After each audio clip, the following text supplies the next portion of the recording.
Imaginez un après-midi ensoleillé, parfait pour une balade à vélo.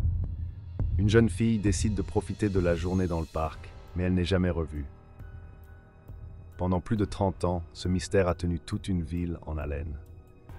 Que s'est-il réellement passé avec Jennifer Bastian? Aujourd'hui, nous allons dévoiler les secrets et les révélations de cette affaire qui a choqué tout le monde. Restez avec nous jusqu'à la fin et découvrez la vérité surprenante derrière cette énigme. La naissance et l'enfance de Jennifer Bastian. Jennifer Bastian est née le 15 avril 1973 dans la vibrante ville de Chicago. Dès son plus jeune âge, elle fut entourée de l'amour et de l'affection de ses parents et d'une sœur aînée, avec qui elle développa un lien affectif fort.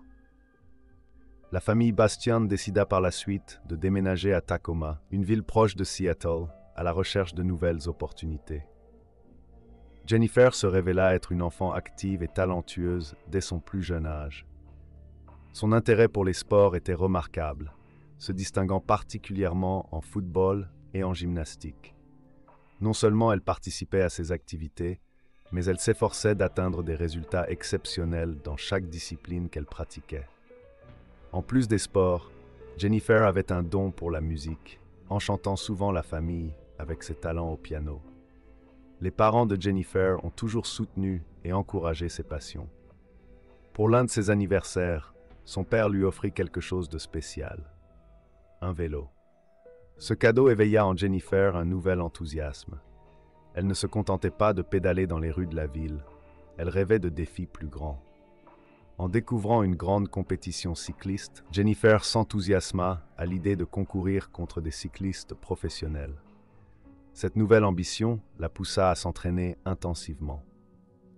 Pendant les vacances, Jennifer concentra toute son énergie sur la préparation de la compétition, pédalant plus de 10 km par jour. Sa détermination était évidente et elle trouva une partenaire d'entraînement en une amie qui partageait le même intérêt. Ensemble, elles profitaient du grand parc proche de chez elle avec un circuit d'environ 8 km qui devint le décor principal de leurs entraînements. La disparition de Michaela Welt. La disparition de Michaela Welt a secoué la communauté de Tacoma, survenant seulement 5 mois avant l'affaire Jennifer Bastian. Par un après-midi ensoleillé de mars, Michaela, une jeune fille responsable, emmena ses jeunes sœurs au parc local. Après avoir obtenu la permission de leur mère, les filles arrivèrent sur place, mais se rendirent vite compte qu'elles avaient oublié leur goûter. Michaela, toujours serviable, décida de retourner rapidement à la maison pour chercher la nourriture, laissant ses sœurs dans le parc animé. Ce qui semblait être un simple aller-retour se transforma en cauchemar. En revenant des toilettes d'un café voisin, les jeunes sœurs ne trouvèrent que le vélo de Michaela et le goûter qu'elle avait apporté. La jeune fille avait disparu sans laisser de traces, déclenchant une recherche frénétique et une vague d'inquiétude dans la ville. La police entama immédiatement une enquête minutieuse, interrogeant des témoins et fouillant le parc. Des témoignages contradictoires sur un homme suspect vu dans la zone compliquèrent encore l'affaire. La recherche se poursuivit tard dans la nuit, culminant avec une découverte troublante. Des preuves dans une zone reculée du parc où l'on allumait habituellement un feu de camp. Cet incident ne marqua pas seulement le début d'une affaire qui resterait non résolue pendant des décennies, mais planta aussi les graines de la peur dans la communauté, altérant profondément la perception de sécurité des habitants locaux. La disparition de Michaela allait devenir un présage sinistre de ce qui allait suivre, jetant une ombre d'appréhension sur la ville qui ne ferait que s'intensifier avec la disparition ultérieure de Jennifer Bastian. La journée tragique de Jennifer Bastian. Le 4 août 1986 commença comme n'importe quelle autre journée d'été pour Jennifer Bastian, une jeune cycliste passionnée de 13 ans. Après avoir déjeuné avec sa mère, qui partait pour son service de nuit, Jennifer prévoyait de retrouver une amie pour s'entraîner dans le parc local. Le circuit de 8 km était son lieu d'entraînement habituel, où elle se préparait pour une compétition cycliste à venir. Cependant, le destin en avait décidé autrement. L'amie de Jennifer annula à la dernière minute, mais l'adolescente déterminée décida de ne pas renoncer à son entraînement. Après une brève conversation avec son père qui donna son autorisation pour la sortie en solo, Jennifer laissa un mot à sa mère et partit vers 14h30, promettant de rentrer avant la tombée de la nuit. Le parc, vaste et en grande partie boisé, était un lieu populaire parmi les habitants de Tacoma. Cet après-midi-là, plusieurs personnes virent Jennifer pédaler, y compris 3 jeunes de son école et 2 passants avec qui elle discuta brièvement de ses aspirations cyclistes. L'absence de Jennifer ne fut remarquée que lorsque son père rentra à la maison vers 20h30 et ne la trouva pas. Inquiet, il la chercha aux alentours et contacta rapidement sa femme. Ensemble, ils alertèrent la police, lançant une recherche qui allait durer des jours et changer à jamais la vie de la famille Bastian et de la communauté de Tacoma. Cette journée apparemment ordinaire devint le point de départ d'un mystère qui allait perdurer pendant des décennies, défiant les enquêteurs et laissant toute une ville en état d'alerte. La disparition de Jennifer ne dévasta pas seulement sa famille, mais s'entremêla aussi avec l'affaire précédente de Michaela Welt, créant un climat de peur et de méfiance qui planerait sur Tacoma pendant de nombreuses années. La recherche angoissante de Jennifer. La disparition de Jennifer Bastian déclencha une opération de recherche massive qui mobilisa toute la communauté de Tacoma. Dès que l'alerte fut donnée, la police entama un ratissage intensif du parc, faisant face au défi de l'obscurité qui approchait. Le vaste espace vert, avec sa nature dense, se transforma en un labyrinthe sombre pour les chercheurs. La nouvelle se répandit rapidement et une vague de solidarité s'empara de la ville. Des volontaires de tous âges et de tous horizons se joignirent aux autorités, formant une force opérationnelle improvisée. Équipés de lampes torches et de détermination, ils fouillèrent chaque centimètre du parc, criant le nom de Jennifer dans l'espoir d'une réponse. Les autorités ne ménagèrent pas leurs efforts. Des chiens pisteurs furent amenés pour suivre l'odeur de Jennifer, tandis que des policiers interrogeaient les habitués du parc à la recherche de toute information utile. La décision de fermer le parc pendant 3 jours démontra le sérieux avec lequel les autorités traitaient l'affaire.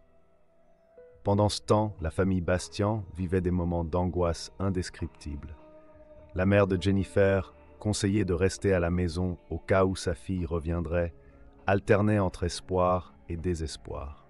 La sœur aînée de Jennifer fit des appels émouvants au public, implorant de l'aide dans la recherche.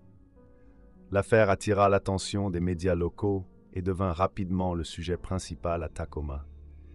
Des affiches avec la photo de Jennifer furent répandues dans toute la ville et des réunions communautaires furent organisées pour coordonner les efforts de recherche et offrir un soutien à la famille. Au fil des jours sans nouvelles, l'atmosphère dans la ville changeait. La peur commença à s'installer, surtout en considérant la récente disparition de Michaela Welt. Les parents devinrent plus vigilants, restreignant la liberté de leurs enfants. L'innocence d'une communauté qui se considérait auparavant comme sûre s'érodait rapidement. La recherche de Jennifer ne fut pas seulement une opération policière, mais un témoignage de la force et de l'unité d'une communauté face à l'adversité. Chaque nouveau jour sans réponse ne faisait que renforcer la détermination des habitants de Tacoma à retrouver la jeune cycliste, transformant la tragédie personnelle des Bastian en une mission collective d'espoir et de persévérance. La découverte sombre dans le parc. 24 jours après la disparition de Jennifer Bastian, un revirement choquant se produisit dans l'affaire.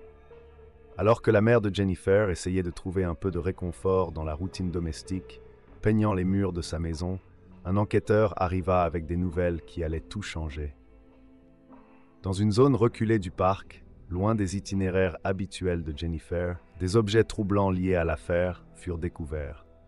L'endroit semblait avoir été méticuleusement préparé, suggérant une préméditation de la part du coupable.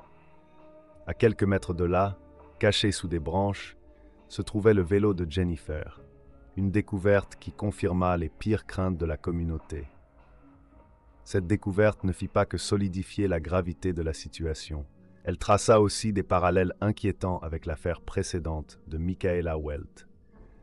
Les similitudes entre les 2 incidents étaient impossibles à ignorer, amenant les enquêteurs à soupçonner qu'un seul criminel opérait dans la région. La révélation envoya des ondes de choc dans tout Tacoma. Ce qui était auparavant une recherche pleine d'espoir d'une fille disparue se transformait maintenant en une enquête criminelle complète. La communauté, qui jusqu'alors s'accrochait à l'espoir d'un dénouement positif, fut forcée de faire face à une réalité beaucoup plus sombre. Les autorités intensifièrent leurs efforts, élargissant la portée de l'enquête. Des experts en criminalistique furent appelés pour analyser minutieusement chaque preuve trouvée, dans l'espoir de découvrir un indice sur l'identité de l'agresseur. Pour la famille Bastian, cette découverte fut un coup dévastateur. L'incertitude douloureuse des jours précédents laissa place à un profond chagrin et à une quête désespérée de réponse et de justice.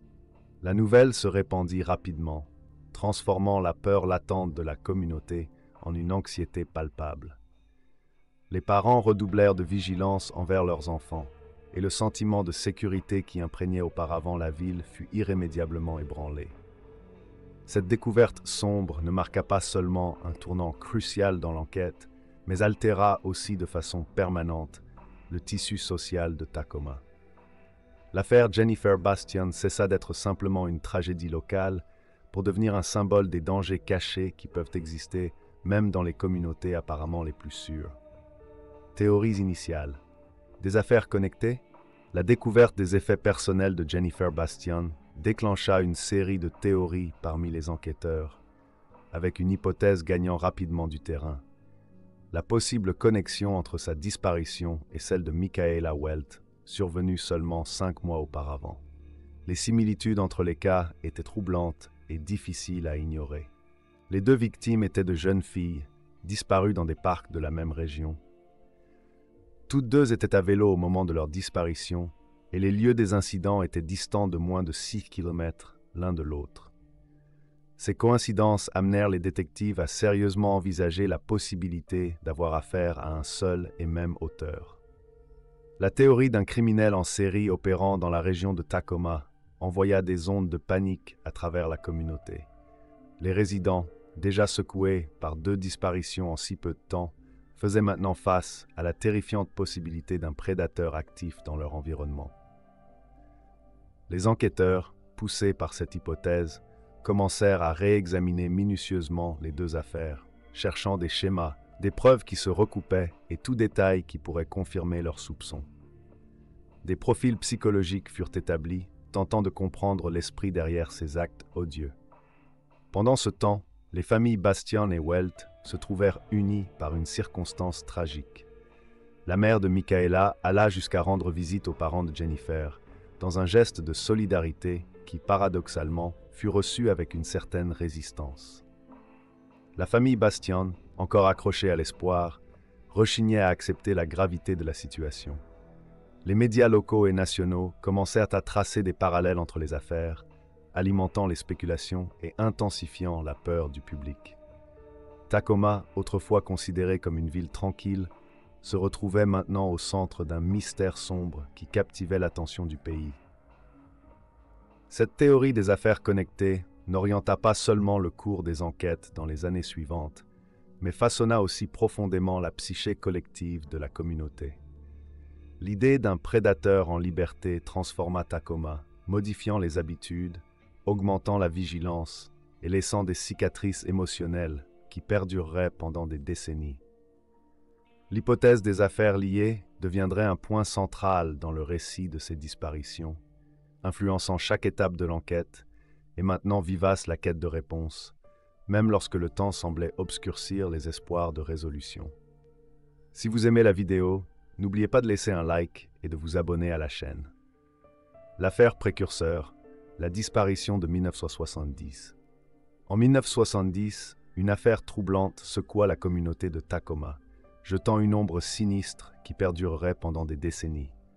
Une jeune fille, dont le nom n'est pas mentionné dans le document, disparut mystérieusement, laissant famille et autorités désemparées. L'affaire, apparemment sans solution, prit un tournant inattendu 3 mois après la disparition, lorsque des objets liés à la fillette furent découverts dans une zone boisée. Cette macabre découverte déclencha une enquête minutieuse qui, finalement, conduisit les enquêteurs à un suspect. David Fizer, un homme de 29 ans qui travaillait dans un magasin d'animaux. Le lien entre Fizer et la victime fut établi à travers l'amour de la fillette pour les animaux, qui l'amenait à visiter fréquemment le magasin où il travaillait. Fizer, profitant de l'innocence et de l'enthousiasme de l'enfant, élabora un plan astucieux. Il attira la fillette avec une histoire sur des singes qui arriveraient prétendument bientôt au magasin, qu'il aurait besoin d'entraîner.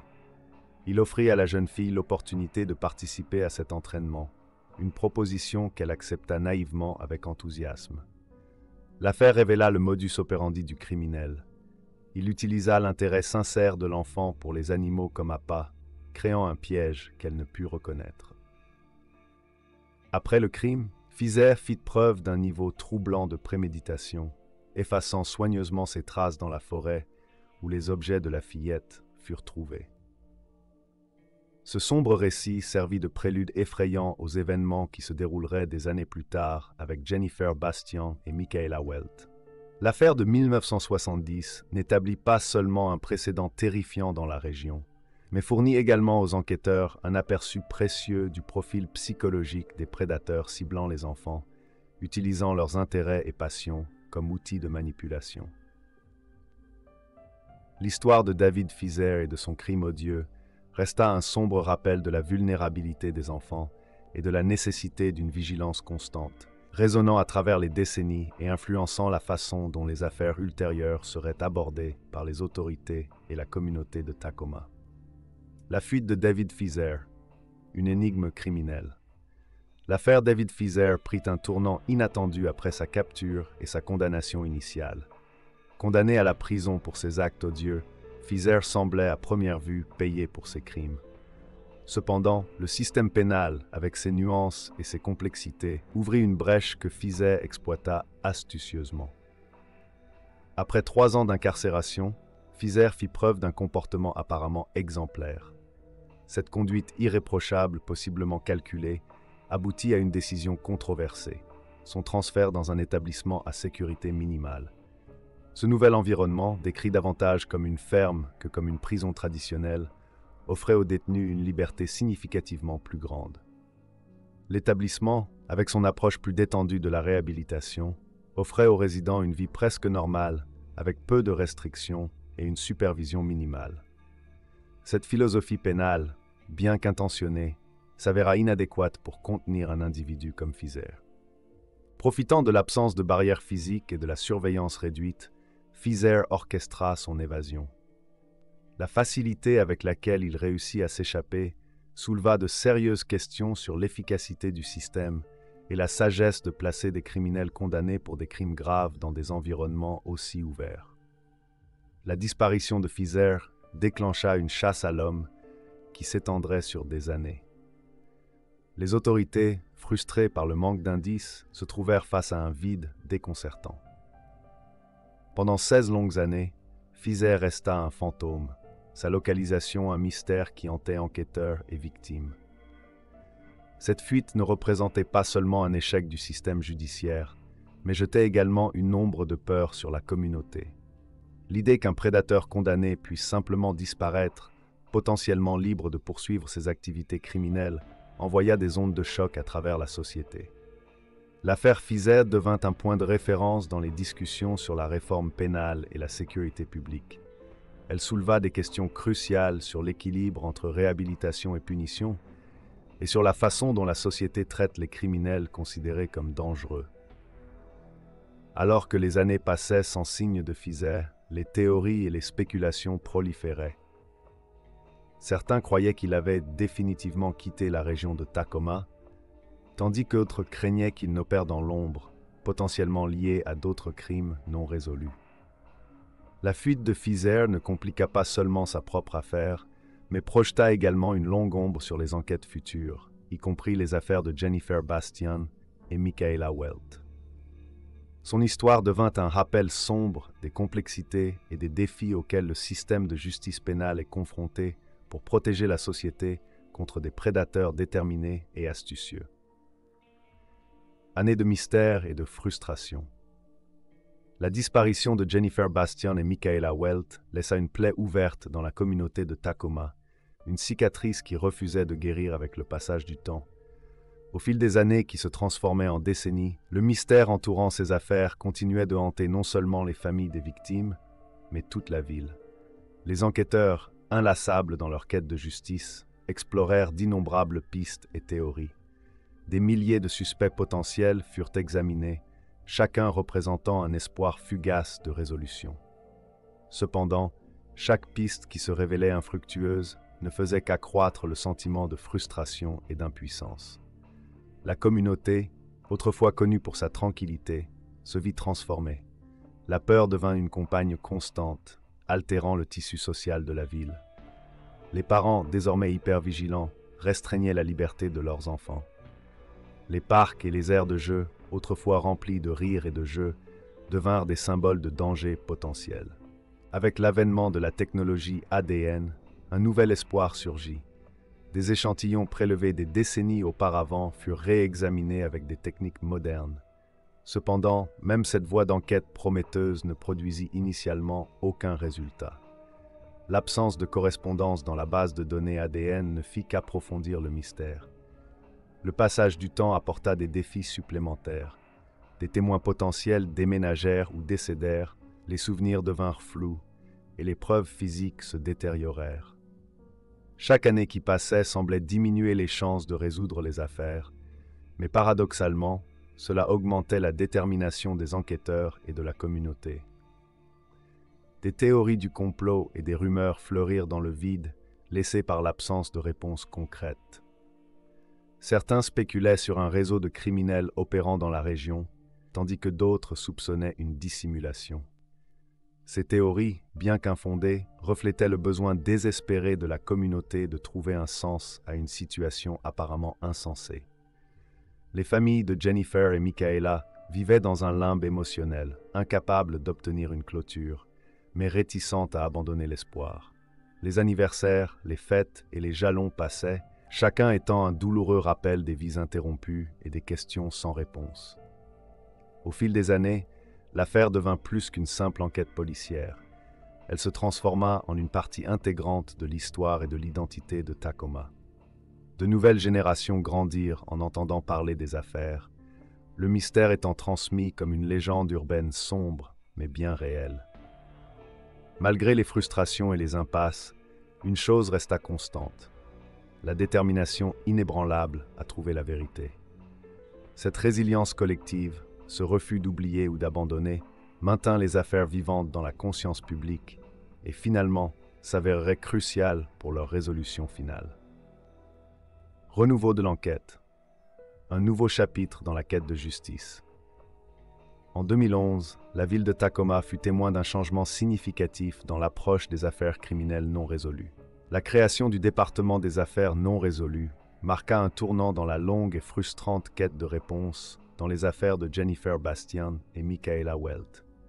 Ce nouveau département n'était pas qu'une simple division bureaucratique de plus. Il représentait un espoir renouvelé et un engagement inébranlable envers la justice. Sa formation était une réponse directe aux besoins d'une approche spécialisée pour les affaires qui avaient longtemps défié la résolution. À la tête de cette initiative innovante se trouvait un enquêteur chevronné dont l'expérience et le dévouement allait être essentiel pour façonner l'orientation du département. Sa vision était claire: constituer une équipe d'élite composée de professionnels hautement qualifiés et passionnés par la résolution d'affaires complexes. Au cours du processus de sélection pour cette équipe extraordinaire, une enquêtrice se démarqua, Lindsay Wade. Son histoire personnelle et sa connexion émotionnelle avec les affaires en firent un choix naturel et puissant pour l'équipe. Lindsay n'était pas simplement une enquêtrice de plus. Elle était un symbole vivant de l'impact durable que ces crimes avaient eu sur la communauté. L'approche de Lindsay dans l'affaire fut rien moins que révolutionnaire. Elle apporta non seulement des compétences d'investigation aiguisées, mais aussi une perspective unique, ayant grandi dans la même région et à la même époque que les victimes. Cette connexion personnelle alimenta sa détermination inlassable, transformant l'enquête en une mission de vie. Méthodiquement, Lindsay commença à déterrer chaque détail des affaires, revisitant les anciennes preuves avec un regard neuf et un esprit ouvert. Son attention méticuleuse aux détails était incomparable. Elle examina chaque rapport, chaque témoignage, chaque morceau de preuve physique, cherchant les pièces manquantes du puzzle qui avait échappé aux enquêteurs précédents. Le département adopta une philosophie de ne laisser aucune pierre non retournée. Les technologies modernes furent combinées avec des techniques d'investigation traditionnelles, créant une approche holistique pour la résolution d'affaires anciennes. Cela incluait la révision des profils psychologiques, la réanalyse des schémas criminels et l'application de nouvelles théories criminologiques. Le dévouement de Lindsay et de son équipe ne connaissait pas de limites. Des nuits blanches, d'innombrables tasses de café et une détermination inébranlable caractérisaient leurs efforts. Pour eux, chaque jour apportait la possibilité d'une percée. Chaque nouvelle piste était une opportunité de rendre justice. Ce nouveau chapitre de l'enquête ne renouvela pas seulement les espoirs des familles des victimes, mais raviva également l'intérêt de la communauté. La ville de Tacoma, longtemps hantée par ses crimes non résolus, commença à voir une lueur au bout du tunnel. Le message était clair. Tant qu'il y aurait des personnes comme Lindsay Wade et son équipe, la quête de justice ne cesserait jamais. Lindsay Wade prend en charge l'affaire. Lindsay Wade fut l'une des principales enquêtrices à prendre en charge l'affaire Jennifer Bastion lorsqu'elle fut rouverte de nombreuses années après la disparition. Wade, qui avait grandi dans la même région que Jennifer, avait toujours été profondément affectée par l'affaire. Elle se souvenait vivement des événements qui avaient marqué son enfance et les utilisa comme motivation pour entrer dans la carrière policière. Lorsque l'opportunité de travailler au département des affaires non résolues se présenta, Wade l'accepta sans hésiter, déterminé à rendre justice à Jennifer et à sa famille. L'une de ses premières actions fut de revoir méticuleusement tous les rapports et preuves collectés au fil des années. Wade savait que l'avancement des technologies ADN pourrait offrir de nouvelles pistes, alors elle décida de réexaminer les preuves biologiques collectées sur la scène du crime. Avec l'aide d'experts en généalogie génétique, un domaine émergent combinant génétique et analyse généalogique traditionnelle, Wade espérait identifier le suspect à travers des parents éloignés dont les données étaient disponibles dans des bases de données ADN. Ce processus, cependant, ne fut pas simple. Les premiers résultats d'analyse ADN ne correspondaient pas aux données des suspects connus, suggérant que le criminel n'avait pas d'antécédents ou n'avait pas été testé auparavant. Déterminé à ne pas abandonner, Wade collabora avec la généalogiste Colleen Fitzpatrick, qui fournit une liste de parents éloignés possibles du suspect. Bien que ces pistes initiales n'aient pas directement mené au coupable, elles fournirent une nouvelle voie pour l'enquête.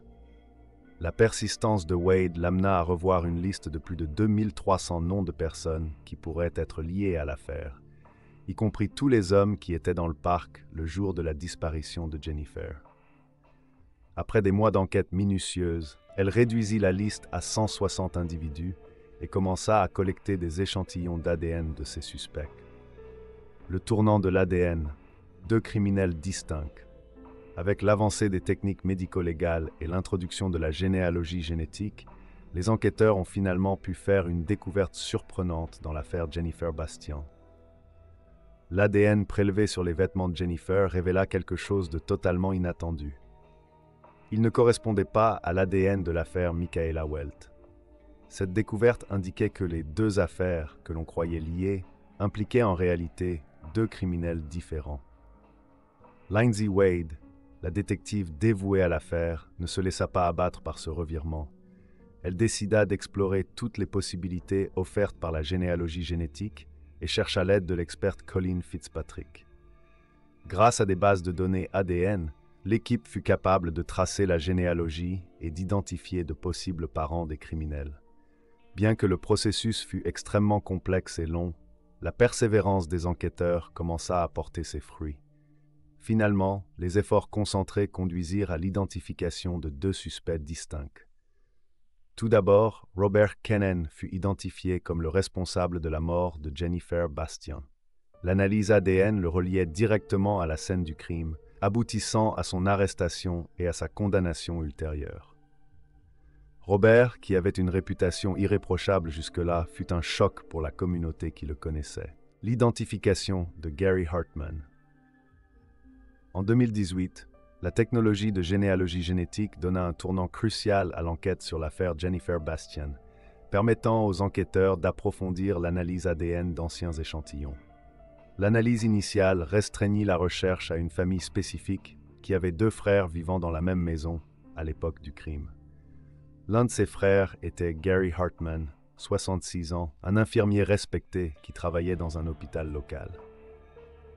Les enquêteurs montèrent une opération de surveillance pour collecter un échantillon d'ADN de Gary à son insu. L'opportunité se présenta lorsqu'il alla déjeuner avec des collègues dans un café. Pendant le repas, Gary utilisa une serviette qui fut discrètement récupérée par les enquêteurs après son départ. L'échantillon fut envoyé au laboratoire où il fut confirmé que l'ADN de Hartman correspondait à ce trouvé sur la scène du crime 32 ans auparavant. 40 jours après l'arrestation de Robert Kane, Gary Hartman fut également arrêté, surprenant amis et familles qui le connaissaient comme une personne respectable, sans antécédents criminels.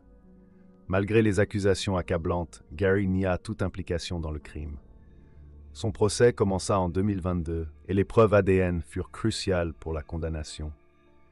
Au tribunal, Gary ne put contenir ses émotions et s'excusa auprès de la famille de Jennifer, mais cela ne changea pas son destin. Il fut condamné à 26 ans et 6 mois de prison. Gary Hartman, à 70 ans, avait besoin d'aide pour marcher pendant le procès. Son avocat argumenta qu'il n'avait pas pleinement conscience de la gravité de ses actes et qu'il ne pouvait pas comprendre les événements qui s'étaient produits des décennies auparavant. Cependant, ces allégations ne furent pas suffisantes pour réduire sa peine. La conclusion du procès de Gary Hartman représenta le dénouement d'une longue et douloureuse enquête, apportant enfin un sentiment de justice pour la famille de Jennifer Bastian et pour la communauté qui avait suivi l'affaire au fil des ans. Dévoiler le mystère de Michaela.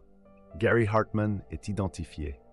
Gary Hartman, déjà connu pour son implication dans l'affaire Jennifer Bastian, fut également identifié comme l'auteur de la mort de Michaela Welt. En 2018, la technologie de généalogie génétique donna un tournant crucial à l'enquête, permettant aux enquêteurs d'approfondir l'analyse ADN d'anciens échantillons. L'analyse initiale restreignit la recherche à une famille spécifique qui avait 2 frères vivant dans la même maison à l'époque du crime. L'un de ses frères était Gary Hartman, alors un infirmier de 66 ans qui travaillait dans un hôpital local.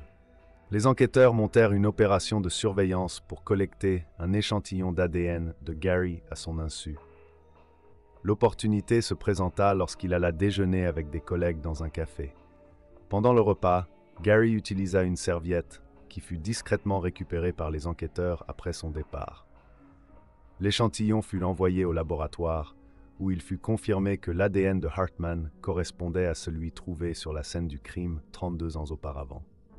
Michaela Welt fut abordée par Gary Hartman alors qu'elle rentrait chez elle d'un parc où elle était avec ses sœurs. Hartman enleva et assassina brutalement Michaela, laissant la communauté sous le choc et à la recherche de réponses. Même après son arrestation, Hartman nia toute implication, mais les preuves ADN étaient irréfutables. 40 jours après l'arrestation de Robert N., Gary Hartman fut également arrêté, surprenant amis et familles qui le connaissaient comme une personne respectable, sans antécédents criminels.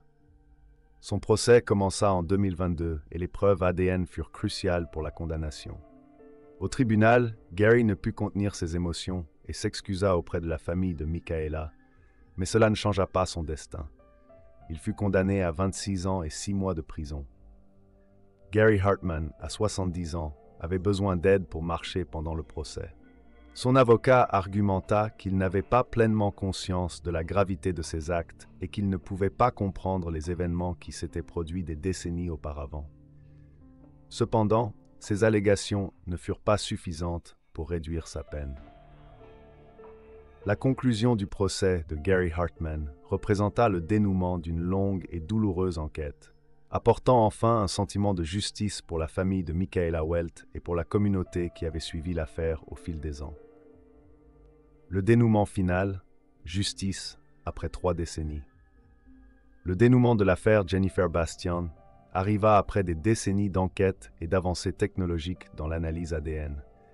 Après des années de frustration et de mystère, les familles des victimes purent enfin voir un peu de justice rendue. En 2018, une avancée significative se produisit lorsque les enquêteurs utilisèrent la généalogie génétique pour identifier les responsables. Cette technique permit de comparer l'ADN collecté sur la scène du crime avec de vastes bases de données généalogiques, réduisant la recherche à des suspects potentiels. Finalement, cette approche conduisit à l'identification de Robert Caenen et Gary Hartman comme les coupables des crimes commis plus de 30 ans auparavant. En 2019, Robert Caenen fut condamné à 26 ans et 6 mois de prison après avoir admis son implication. Quant à Gary Hartman, il fut arrêté en 2018 et malgré son déni initial de toute participation, les preuves ADN étaient irréfutables. Lors de son procès en 2022, il fut condamné à 26 ans et 6 mois de prison, tout comme Robert. Le tribunal n'accepta pas les arguments selon lesquels Gary ne comprenait pas la gravité de ses actes. Au moment de sa condamnation, Gary exprima des remords et s'excusa auprès des familles des victimes, mais cela ne changea pas son sort. La condamnation des 2 criminels apporta un soulagement et un sentiment de justice aux familles impliquées. Si vous avez aimé cette vidéo et que vous voulez suivre d'autres histoires comme celle-ci, n'oubliez pas de vous abonner à la chaîne et de laisser votre commentaire. Votre opinion est très importante pour nous. Merci d'avoir regardé et à la prochaine.